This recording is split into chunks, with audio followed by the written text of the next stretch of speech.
काय कोणाला भाऊ झाले मला? लोकांना डायरेक्ट पैसे टाकून देते म्हणून विचारले. भावांना टाकते. सॉरी. तर मित्रांनो सकाळी सकाळी मस्तपैकी आवरता गाणी ऐकत होती. तेवढ्यातच माझ्या भावाला आला होता माझा राग, कारण की त्याचं असं म्हणणं होतं त्याच्याशिवाय मी कोणालाच भाऊ बोलू नाही, त्याच्यामुळे तो फुगला होता. कोणाला भाऊ झाले मला? लोकांना डायरेक्ट पैसे टाकून देते म्हणून विचारले. भावांना टाकते. सॉरी. अरे मग त्याला बहीण असेल तर मी टाकले. तू टाकलेच का? भाऊ झाले. कोणाला भाऊ झाले मला? हिला खूप भाऊ झाले सध्या. भाऊ फुटलेला आहे. त्याचं असं म्हणणं होतं की एकाला भाऊ म्हटलं की म्हणजे हिला जास्त भाऊ फुटले असं. त्यानंतर मी संजय राठोडचा आणि भारती सिंगचा पॉडकास्ट बघत होती आणि त्यानंतर मग भाऊ घेऊन आले होते त्यांच्यासाठी ब्रँड न्यू शूज जे नायकीचे आहेत ओजी, आणि त्याचा आनंद बघा, कारण स्वतःच्या पैशांनी घेतले होते ऑफकोर्स. किती रुपयाचा?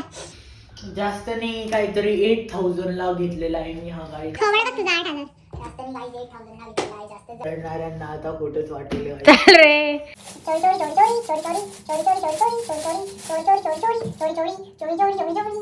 आणि मग त्याने आणलेल्या वस्तू बघितल्यानंतर मी आणि मम्मी गेलो चक्कर मारायला. चक्कर मारून आलो आणि yes guys, that is it for the day. Bye.